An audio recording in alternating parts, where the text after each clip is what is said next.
Hello guys, welcome to another video tutorial of Tally ERP9।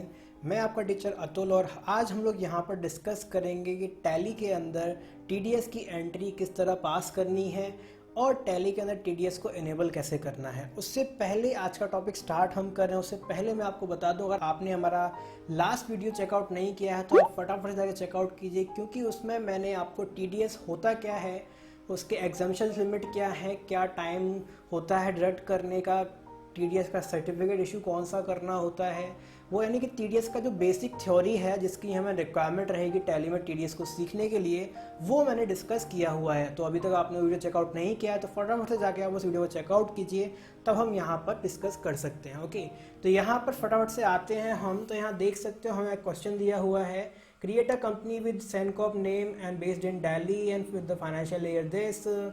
और यहाँ आपको दे दिया है कि ये आपका यहाँ जो डिटेल्स हैं यानी कि टैन नंबर, पैन नंबर, वो सब दे रखा है। अब देखो टैन नंबर क्या होता है, जैसे GST जो हमने किया था, GST के अंदर हमें GST नंबर दे रखा था, ठीक है, पार्टी का। अब वैसे ही जो कंपनी TDS डिडक्ट करने को लायबल होती हैं उनको क्या है, टैन नंबर प्रोवाइड किया जाए। टैन का फुल फॉर्म होता है tax reduction and collection account number. Okay, यहाँ पर आपको ये टैन नंबर दे रखा है, जो फॉर्मेट होता है पैन नंबर की तरह ही। स्टार्टिंग के आपको 4 लेटर्स जो है अल्फ़ाबेट दे रखे होते हैं, देन 5 आपको न्यूमेरिक मिलते हैं और 1 आपको अल्फ़ा मिलता है। ओके, यहाँ पर उसमें थोड़ा सा यहाँ करेक्शन कर देता हूँ, यहाँ बेस्ड ऑन दिल्ली की जगह हम कर देते हैं बेस्ड ऑन वेस्ट बंगाल, क्योंकि अभी हम आगे जो इसमें काम करेंगे वो हम उसी कंपनी के बिहाफ पर करेंगे जो हम स्टार्टिंग से GST के अंदर से हम करते हुए आ रहे हैं। ओके, तो इसमें करना क्या है, सबसे पहले आप आते हो तो कंपनी क्रिएट कर लेते हैं हम लोग। जो कंपनी यहाँ पर वो जिस नाम से हमें दी हुई है हम इसे तो कॉपी करेंगे, सीधा टैली में आते हैं और क्रिएट कंपनी में हम जाएंगे। अब देखो गाइस, कंपनी क्रिएशन नहीं आता है आपको, यानी कि आपको फिर टैली में कुछ भी नहीं आता, आपने टैली सीखा ही नहीं है। तो सबसे पहले आप हमारे स्टार्टिंग से जो हम टैली के सिखाने आपको लर्न कराने के लिए वीडियो बना रहे हैं वो आप वीडियोस चेकआउट कर सकते हो। डे 1 से लेकर आज तक हमारे वीडियोस हैं और आगे भी हमारे वीडियोस अभी कंटिन्यू होने वाले हैं। ओके, तो यहाँ हमारा नेम हो जाएगा, ये स्टेट जो है हम वेस्ट बंगाल लेके चल रहे हैं, financial year 20 and 21। Okay, save किया। देन आपको यहाँ पर TDS को इनेबल करना है। तो जैसे GST को इनेबल करने के लिए स्टेचुअरी फीचर्स में गए थे वैसे ही TDS के लिए भी जाएंगे। तो F11 करना है, कंपनी फीचर्स में आ जाओगे। यहाँ पर आपको मिलता है स्टेचुअरी एंड टैक्सेशन। इसके बाद में आपको यहाँ पर ऑप्शन मिल जाएगा enable tax deducted at source, इसको आप यस करोगे। तो दूसरा ऑप्शन मिलता है सेट अल्टर TDS डिटेल्स, इसे हम यस करेंगे। अब जैसे ही आप इसको यस करोगे ये आपको एक दूसरी स्क्रीन पर लेके जाएगा, जो स्क्रीन कुछ इस तरह से है, जहाँ पर आपको मिल जाता है 10 रजिस्ट्रेशन नंबर। इसमें हमें कुछ भी फिल नहीं कराना है। बेसिकली इसमें होता क्या है कि जो भी आपकी कंपनी ने जब 10 के लिए रजिस्ट्रेशन लिया होगा तो आपको रजिस्ट्रेशन नंबर मिलता है। जैसे आप आधार कार्ड के लिए जब रजिस्ट्रेशन कराते हो तो आपको आधार नंबर बाद में मिलता है, पहले आपको रजिस्ट्रेशन नंबर मिल जाता है। ओके, तो वैसे ही यहाँ हमारा 10 नंबर जो है वो यहाँ पर आ जाएगा। 10 नंबर हमें जो दे रखा है वो कुछ इस तरह से यहाँ दिया हुआ है, हम इसको सीधा यहाँ पर फिल करा देते हैं। अब डिडक्टर टाइप में आपको देखना है कि आप जो यहाँ डिडक्ट कर रहे हो आप एक इंडिविजुअल पर्सन हो या आप एक कंपनी हो। ओके, तो हम यहाँ पर कंपनी है। डिडक्शन का ब्रांच टाइप यहाँ पर हम फिल करा देते हैं कोलकाता। अब इसके लिए आपका क्या है, एक पर्सन हमेशा रेस्पॉन्सिबल होता है। TDS का जो देख रेख करेगा, जो आपका TDS डिडक्ट हुआ है या नहीं हुआ, गवर्नमेंट को डिपॉजिट हुआ है या नहीं हुआ, उसका आपको एक पर्सन रेस्पॉन्सिबल रहता है कंपनी में। तो उसके लिए आपको डिटेल फिल कराना है, तो आप इसको यहाँ यस करो और ये उसका कंप्लीट डिटेल आप यहाँ पर फिल करा सकते हो। बाकी अभी हम यहाँ नहीं कर रहे हैं तो इसको हम नो रखते हैं। किसी भी ऑप्शन को कुछ भी यहाँ पर नहीं करना है। ओके, तो आप इसको सीधा डायरेक्ट सेव कर सकते हो। पैन नंबर की बात करूँ तो पैन नंबर देखो यहाँ पर आ जाएगा जो हमें यहाँ पर प्रोवाइड किया हुआ है, तो आप सीधा डायरेक्ट यहाँ पैन नंबर फिल करा सकते हो और इसको कर देते हैं हम सेव। ये हमने TDS को जो है इनेबल कर दिया। अभी हमें यहाँ पर 2 लेजर्स बनाने के लिए दिए हैं, कैपिटल एंड HDFC बैंक, तो फटाफट से लेज़र हम लोग बना देते हैं।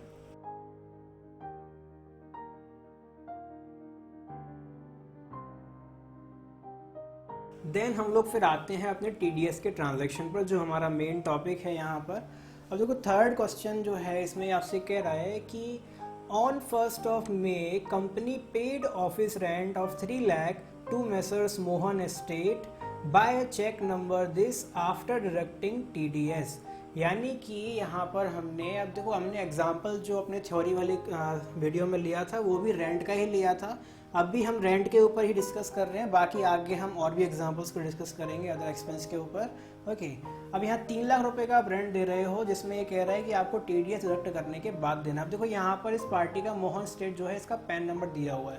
देखो गाइस TDS में पैन नंबर मैंडेटरी होता है, अगर कोई पार्टी आपको पैन नंबर नहीं देती है तो उसका जो TDS डिडक्ट होना होता है वो फिर 20% डिडक्ट होता है। अगर पैन नंबर दिया हुआ है तो नॉर्मल रेट से रहेगा, नॉर्मल रेट यानी जो भी 10%, 5%, 1%, 2% जो भी उस चार्ट में हमने देखा था वो रेट। अगर पैन नंबर नहीं दिया है तो 20% का TDS डिडक्ट होता है, ये गवर्नमेंट से जो है फिक्स्ड होता है। ओके, अब इसके लिए देखो कोई भी TDS का कैसा भी ट्रांजेक्शन आपके पास में आए तो आपको क्या करना है, उसके लिए कुछ स्टेप्स को फॉलो करना है। वो स्टेप बड़े ही सिंपल हैं। अब इस एग्जाम्पल के हिसाब से अगर मैं स्टेप्स की बात करूं तो आप उन स्टेप्स को जो है मैं आपको यहाँ दिखा देता हूँ, शो करते हैं हम लोग। ओके, तो देखो स्टेप 1 यहाँ पर आ जाता है लेज़र क्रिएशन, यानी कि आपको सबसे पहले लेज़र्स क्रिएट करने हैं। अब लेज़र कौन कौन सा क्रिएट होगा, सबसे पहले देखो एक्सपेंस का लेज़र क्रिएट होगा जो हमारे इस एग्जाम्पल में है ऑफिस रेंट। दूसरा लेज़र क्रिएट होगा TDS का जो रहेगा TDS ऑन रेंट, जैसे हमारे इस एग्जाम्पल के लिए जो भी हमने किया। फिर आ जाता है क्रेडिटर का अकाउंट, यानी कि जिसे आप पे कर रहे हो जो पार्टी है उसका। अब हमारे इस एग्जांपल में है मेसर्स मोहन एस्टेट, तो हमें फिलहाल यही करना है, हमें 3 लेज़र क्रिएट करना है। इन 3 लेज़र्स में क्या है, सीक्वेंस आपको यही रखना है जैसा मैंने यहाँ पर सीक्वेंस में रखा हुआ है। ओके, क्यों रखना है वो अभी आपको पता चल जाएगा। तो आते हैं हम टैली में, लेज़र क्रिएशन में आ गए। हम यहाँ क्रिएट करते हैं ऑफिस रेंट, ये रहेगा इनडायरेक्ट एक्सपेंस। अब जैसे आप वो सेलेक्ट करते हो तो यहाँ पर देखो ऑप्शन आ जाता है इज TDS एप्लीकेबल। यस, आपको यहाँ स्पेस बार प्रेस करोगे, एप्लीकेबल सेलेक्ट करना है। उसके बाद यहाँ से पूछा जाएगा नेचर ऑफ पेमेंट। अब ये नेचर ऑफ पेमेंट जो है कुछ उस तरह से ही है जैसे आपने जब GST सीखा था तो उसमें जब स्टॉक आइटम का हम परसेंटेज फिल कराते थे कि इतना इसके ऊपर जो है GST लगेगा, ये इसका HSN नंबर है, टैक्सेबल है या नहीं है, तो वो सारी चीज़ें थी। वही यहाँ पर आप ऐसे समझ सकते हो कि TDS के लिए यहाँ नेचर ऑफ पेमेंट होता है जिसमें आपको बताना होता है कि उसका एग्जम्पशन लिमिट कितना है, कितना परसेंटेज डिडक्ट होता है, सेक्शन कौन सा होता है। तो उसके लिए आपको क्या करोगे, यहाँ सिंपली आपको न्यू कैटेगरी पर क्लिक करना है। न्यू कैटेगरी पर क्लिक करने के बाद तो आपको यहाँ मिल जाता है नेम। नेम में आपको सिंपली यहाँ पर अपना एक नेम प्रोवाइड करना है, जो नेम कुछ भी हो सकता है। वैसे तो आप यहाँ पर नेम डाल सकते हो, लाइक सपोज ये हमारा क्या है, बिल्डिंग रेंट हम दे रहे हैं तो बिल्डिंग रेंट हम लोग फिल कर सकते हैं, बिल्डिंग रेंट TDS ऐसा हम लोग यहाँ लिख सकते हैं जिससे हमें एक आइडिया रहे। अब यहाँ सेक्शन की मैं बात करूँ तो भाई सेक्शन यहाँ पर जो है अभी आपको मैंने बताया था 194I होता है। बाकी आप यहाँ ये जो PDF आपको गिवन है इसमें आप देख भी सकते हो, रेंट का सेक्शन है वो 194I है। ओके, तो आपको भी यहाँ पर 194I फिल कराना है। अब यहाँ बात करूँ पेमेंट कोड की, तो देखो पेमेंट कोड जो होता है, जो भी आपको सेक्शन दे रखा होता है उसी के लास्ट के 3 डिजिट्स पेमेंट कोड बन जाते हैं। तो 94I यहाँ पर आ जाएगा। रेमिटेंस कोड हमें फिल नहीं कराना है। अब देखो यहाँ पर ये बोल रहा है कि रेट फॉर TDS इंडिविजुअल के लिए क्या है, विद पेन और अदर्स के लिए क्या है। तो यहाँ कुछ नहीं है, सिंपल है, जो है 10% होता है हमारा दोनों के लिए ही, क्योंकि यहाँ बिल्डिंग का रेंट दे रहे हैं। ओके, थ्रेशोल्ड लिमिट या एग्जम्पशन लिमिट क्या है, तो रेंट के ऊपर 2,40,000 का लिमिट होता है, जैसा अभी हमने अपने ये PDF में देखा और मैंने आपको बताया था। ओके, 2,40,000 होगा। ये डिटेल गाइस यहाँ पर देखो मैंडेटरी होती है, आपको ये डिटेल फिल करानी ही होती है। तो इसको करते हैं सेव और ओके, देन आपको क्रिएट करना है सेकंड लेज़र जो हमें यहाँ दिया हुआ है TDS ऑन रेंट का। तो अभी हम स्टेप 1 कर रहे हैं गाइस, उसके बाद हम स्टेप 2 पर आएंगे, वो क्या है वो देखेंगे। TDS ऑन रेंट ये जाएगा ड्यूटीज़ एंड टैक्सेस के अंदर। यहाँ पर आप ड्यूटी टैक्स टाइप में TDS सेलेक्ट करोगे। जैसे ही TDS सेलेक्ट करोगे आपसे पूछता है nature of payment. Nature of payment में आपको सेलेक्ट करना होगा बिल्डिंग रेंट, जो भी अभी हमने नेचर ऑफ पेमेंट बनाया था, इसीलिए रेंट का लेज़र बनाना पहले ज़रूरी है ताकि उसमें नेचर बन जाए। ओके, यहाँ पर ये सेलेक्ट हो जाएगा और इसको कर देंगे हम सेव। देन आ जाएगा पार्टी का लेज़र जो है मेसर्स मोहन एस्टेट। ये जाएगा सन्ड्री क्रेडिटर्स के अंदर और यहाँ पर आपको TDS डिडक्टेबल यस करना है। यहाँ पर इसको सेलेक्ट करना है कि ये क्या है, तो मोहन एस्टेट ये है हमारा कंपनी रेसिडेंट हो जाएंगे। देन यहाँ एड्रेस आ जाएगा। देखो पैन जो है वो यहाँ मैंडेटरी है, यहाँ लिखा भी हुआ है उन्होंने note, pan is mandatory for TDS return. Okay, तो पैन नंबर मोहन का आपको जो है यहाँ पर गिवन है वो आप यहाँ देख सकते हो। सीधा हम डायरेक्ट इस पैन नंबर को फिल करा देंगे। Then provide PAN details yes करना है, इसमें कुछ नहीं पूछेगा, बस आप एंटर कर दो और इसको सेव कर दो। ओके गाइस, तो यहाँ स्टेप 1 हमने कंप्लीट कर लिया जो था लेजर क्रिएशन का, जिसमें हमने 3 लेजर क्रिएट किए, expense, TDS and creditor. Now आता है आपकी बारी आती है स्टेप 2 की, जो है TDS deduction entry in general voucher. यानी कि आपको TDS जो है वो डिडक्ट करने के लिए एंट्री पास करनी होगी जनरल वाउचर में। वो एंट्री क्या रहेगी, वो एंट्री कुछ इस तरह से रहेगी, यानी कि एक्सपेंस का डेबिट होगा लेजर, फिर क्रेडिट होगा पार्टी का लेजर, देन क्रेडिट होगा TDS का लेजर। हमारे इस एग्जाम्पल के लिए आप देख सकते हो यहाँ पर ये एंट्री हमें पास करनी है, office rent account debit 3 lakh रुपए से, टू मोहन एस्टेट 2,70,000 से, टू TDS ऑन रेंट 30,000 रुपए से। ओके, अब हम ये काम टैली में कर रहे हैं, तो टैली क्या है, TDS को ऑटोमेटिक कैलकुलेट कर लेता है, वही हमें यहाँ पर देखना है। ओके, तो हम यहाँ पर क्वेश्चन पर आए, तो फर्स्ट मे को हो रहा है, तो अभी आप क्या करोगे, सीधा आप यहाँ से टैली में आ जाओ जनरल वाउचर में। जनरल वाउचर में आने के बाद आपको यहाँ पर सिंपली एंट्री पास करनी है। उससे पहले हम लोग डेट वगैरह चेंज कर देते हैं, जो है 1 मई। डेबिट होगा ऑफिस रेंट, जितना भी आपका अमाउंट है वो अमाउंट आप फिल करा दोगे। देन क्रेडिट हो जाएगा यहाँ पर पार्टी अकाउंट। पार्टी अकाउंट आप जैसे ही सेलेक्ट करते हो आप देखोगे कि TDS ऑटोमेटिक डिडक्ट हो चुका है। ओके, ये आपका ऑटोमेटिक होना चाहिए। अगर आपका नहीं हो रहा है तो आप चेकआउट करो वीडियो में कि आपने कहाँ कौन से ऑप्शन को गलत कर दिया। एंटर करते हैं तो ये आपसे पूछता है मेथड ऑफ एडजस्टमेंट, जैसा मैंने आपको बताया हुआ है कि यहाँ पर हम न्यू रेफरेंस लेंगे। अब इसमें आपको यहाँ अपना बिल नंबर बता देना है, तो मैं यहाँ बता देता हूँ MS-01/रेंट कर देते हैं। देन आगे नेक्स्ट आपसे एक और न्यू रेफरेंस पूछेगा, तो उसमें आपको लेना होगा, ये आ जाएगा TDS का लिए, TDS MS-01। ओके, ये यहाँ पर आ जाएगा और इसमें आप लगा सकते हो कि ये रेंट हो गया। देन आपको क्रेडिट करना है TDS ऑन रेंट, तो आप देख सकते हो यहाँ मेरी सिंपली एंट्री पास हो चुकी है TDS डिडक्शन की। और यहाँ नरेशन आप डाल सकते हो, being TDS deducted on rent before payment to party. Okay, ये हमने पार्टी को पेमेंट देने से पहले ही TDS को डिडक्ट कर लिया है। इस एंट्री को आप गाइस चेकआउट करो, कोई ऑप्शन आपसे मिस हो गया है तो आप वीडियो को जो है रिवाइंड करके चेकआउट करो। तो इसको करते हैं हम फटाफट से सेव। ये हमारा यहाँ पर स्टेप 2 कंप्लीट हो जाता है। अब देन बात आती है, अब देखो यहाँ TDS का जो डिडक्शन था वो हमने कर लिया। अब यहाँ बात आ जाती है स्टेप 3 की, जो है एक्सपेंस पेमेंट टू क्रेडिटर। यानी कि जो अभी यहाँ आपसे बोल रहा है मेन क्वेश्चन तो यही है ना कि आपने रेंट का पेमेंट दिया, अभी हमने क्या है बस TDS का डिडक्शन किया है, TDS को हम किस तरह से डिडक्ट कर सकते हैं। उसके बाद हमें उसका पेमेंट देना है पार्टी को, जो हमारा रेंट था। ओके, तो अब यहाँ आपको रेंट का पेमेंट देना है। उसके लिए जो एंट्री यहाँ मेंशन है वो कुछ इस तरह से एंट्री की जाती है, यानी creditor account debit to cash या बैंक अकाउंट। उस केस में हमारे इस केस में है messrs Mohan estate account debit to HDFC, क्योंकि आप चेक से पेमेंट दे रहे हो। ये आपको देखो 2,70,000 का हम पेमेंट दे रहे हैं। जैसा हमने प्रीवियस एग्जाम्पल में, अब जो हमारा प्रेजेंटेशन में हमने एग्जाम्पल देखा था लास्ट वीडियो में, उसमें भी मैंने आपको बताया था कि आपका 3 लाख रुपए का जो रेंट है उसमें से 2,70,000 आप पार्टी को देते हो, यानी कि लैंडलॉर्ड को दोगे, बाकी का 30,000 हम बाद में गवर्नमेंट को पे करेंगे। ओके, तो अभी आते हैं सीधा पेमेंट वाउचर। 1 मई का डेट है। अब यहाँ मोहन एस्टेट आ जाएगा, 2,70,000 का आप रेंट दे रहे हो। अगेंस्ट रेफरेंस आपको सेलेक्ट करना है, आपको यहाँ पर सेलेक्ट करना है अपना रेंट वाला रेफरेंस। देन आपको सेलेक्ट कर लेना है यहाँ पर बैंक, क्योंकि आप चेक से पेमेंट दे रहे हो। देन आपका यहाँ पर सिलेक्ट करना होगा चेक नंबर, जो हमें कुछ यहाँ इस तरह से दिया हुआ है, जो यहाँ फिल हो जाएगा। बाकी बस यहाँ पर आप नरेशन डाल सकते हो, being rent paid to party और लैंडलॉर्ड, ओके, बाय चेक। ये यहाँ पर आपका एंट्री जो है वो फिनिश हो जाता है, यानी कि जो आपका यहाँ थर्ड क्वेश्चन का ट्रांजैक्शन था वो हमने फिनिश कर लिया है, ओके।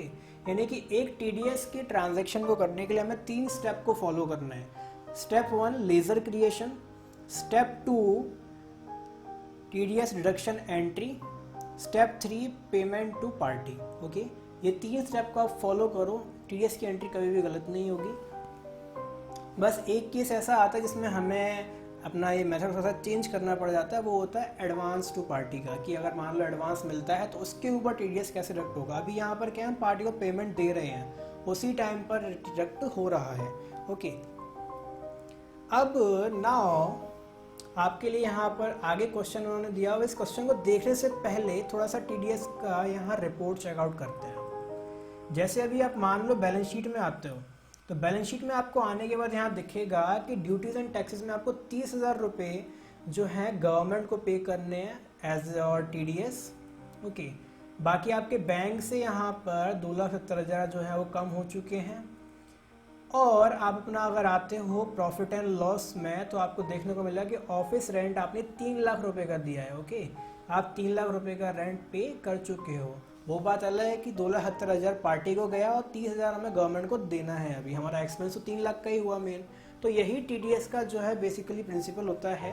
अब इसके बाद में आप लोग यहाँ पर ये क्वेश्चन देख सकते हो जो आपसे कह रहा है कि ऑन 31st में company paid deducted TDS amount to government by cheque, यानी आपने जो टीडीएस किया था वो आप गवर्नमेंट को पे किया। इसको करने के लिए एंट्री बहुत सिंपल होती है गाइस, आपको पॉइंट्स का ध्यान में रखना होगा। पहला पॉइंट कि जो गेटवे ऑफ टैली आपका है, इस पर डेट वही होनी चाहिए जिस डेट को आप गवर्नमेंट को पे कर रहे हो। तो हम देखो गवर्नमेंट को पे कर रहे हैं 31 मई को, तो यहाँ पर भी डेट हमें चेंज करनी होगी। आप F2 से ये डेट चेंज कर सकते हो, आप डायरेक्ट इस पर क्लिक कर सकते हो। यहाँ हम पास करेंगे 31 मई। देन आपको जाना है पेमेंट वाउचर्स में। यहाँ आने के बाद आपको प्रेस करना है Alt+S, जो स्टेचुरी पेमेंट का होता है। जैसा मैंने आपको जीएसटी वाले वीडियोस में बताया था कि आप कोई भी गवर्नमेंट को टैक्स पे करते हो तो आपको यहाँ स्टेचुरी पेमेंट Alt+S का यूज़ करना होगा। टीडीएस सेलेक्ट करेंगे, डिडक्शन का डेट सेलेक्ट कर लेना है, कब से कब तक आपने डिडक्ट किया। तो हमने डिडक्ट किया है 1 मई से 31 मई। डिडक्टेड टिल डेट में भी 31 मई आ जाएगा। देन जैसे ही आप सेलेक्ट करोगे तो आपको यहाँ शो कर देता है सेक्शन में हमें शो कर रहा है 194I जो हमने पास किया था। अब अगर मान लो किसी केस में आपका ये यहाँ से डेट से कर्सर आगे ही ना जाए तो समझ लेना कि आपने गेटवे ऑफ टैली पर पहले डेट को चेंज नहीं किया है, ओके। तो सबसे पहले जाके वो करो। 194A सेलेक्ट किया, यहाँ नेचर ऑफ पेमेंट शो कर देगा, बिल्डिंग रेंट टीडीएस था। डायरेक्टरी टाइप हमारा जो है कंपनी था। आप ऑल आइटम भी सिलेक्ट कर सकते हो अगर आप कन्फ्यूजन में हो तो। रेसिडेंट स्टेटस, यहाँ रेसिडेंट आ जाएगा। कैश या बैंक आप किस मेथड से पेमेंट दे रहे हो वो आ जाएगा, हम कर रहे हैं बैंक से। तो बस सिंपल है, यहाँ पर ये एंट्री आपको सेलेक्ट कर लेनी है, ओके। तो यहाँ पर ये हमारा जो है ऑटोमेटिक क्या करेगा, टैली आपका टीडीएस कैलकुलेट करके बता देगा कि आपने टीडीएस इतना डिडक्ट किया हुआ था उस पर्टिकुलर टाइम पीरियड में, ओके। अब यहाँ पर बस क्या करना है, आपको एंटर करके चेक नंबर फिल करा देना है। जो चेक नंबर हमें यहाँ पर इस तरह से दिया हुआ है वो चेक नंबर हम यहाँ पर टाइप कर देते हैं। और नरेशन हम फिल करा सकते हैं being TDS paid to government, okay. ये एंट्री यहाँ पर टीडीएस का पे करने की गवर्नमेंट को हो जाती है। जैसे इसको हम सेव करते हैं। अभी आप यहाँ वापस आते हो बैलेंस शीट में, मान लो हम गए तो यहाँ आप देख सकते हो ड्यूटीज एंड टैक्सेस में कुछ भी पे नहीं करना है। इसके साथ साथ मैं आपको बता दूं कि आप यहीं से टीडीएस का जो है चालान भी जनरेट कर सकते हो। आप पेमेंट का जो एंट्री आपने किया उसको ओपन करो, Alt+P करो, जो मैंने आपको बताया हुआ है प्रिंट प्रीव्यू का होता है। एंटर करते हैं, यहाँ डेट डालना पड़ेगा बस 31 में और एंटर। तो ये आपको क्या है, यहाँ पर टीडीएस का चालान जो है दिखा देगा जिसको आप जिसके थ्रू आप पेमेंट दे सकते हो, ओके। Alt+Z से आपको पता ही है प्रिंट स्क्रीन जूम हो जाता है। यहाँ आपको बता रहा है चालान का नंबर, असेसमेंट ईयर क्या रहेगा, पार्टी आपका क्या था, उस पार्टी का नेम, पैन नंबर, यहाँ एड्रेस का डिटेल वगैरह आ जाता है जो हमने फिल नहीं किया था। बेसिकली इनकम टैक्स कितना था, कोड कितना है, पेमेंट कोड जो हमने फिल किया था, ओके। तो वो सारे ऑप्शन गाइस मैंडेटरी होते हैं फिल करने, क्योंकि वही सारी चीज़ें चालान में प्रिंट होके आती हैं। यहाँ जो भी इंटरेस्ट पेनल्टी वगैरह लगी हुई, इंटरेस्ट पेनल्टी को हम डिस्कस करेंगे हम आपने आगे आने वाले वीडियोस में। ओके, तो कितना पेमेंट का अमाउंट, टीडीएस कितना था, वो सारी चीज़ें देखो यहाँ पर आपके लिए आ जाती हैं। तो ये होता है टीडीएस का चालान। आप इसको पीडीएफ में भी निकाल सकते हो, बस आपको एक्सपोर्ट करना है, ऑल्ट ई से हो जाता है। ओके, इसके बाद में आप चाहो तो यहाँ फॉर्म्स भी देख सकते हो। लाइक आप स्टेचुअरी रिपोर्ट्स में जाओ, यहाँ टीडीएस रिपोर्ट्स फॉर्म 26 आपको शो हो जाएगा, जिसमें आपको बता देता है डिडक्शन एट नॉर्मल रेट, यानी कि नॉर्मल रेट पर टीडीएस आपने डिडक्ट किया हुआ है, जो आपका कुछ इस तरह से है, हायर रेट वगैरह के ये सारी डिटेल्स आ जाते हैं। इनको हम, इस रिपोर्ट को भी हम अपने आगे वाले वीडियो में डिस्कस करेंगे। तो अभी बस फिलहाल, तो बस गाइस फिलहाल वीडियो में बस इतना ही। नेक्स्ट वीडियो में हम लोग कवर करेंगे टीडीएस से रिलेटेड और बाकी क्वेश्चन। तब तक के लिए tata, bye bye, take care.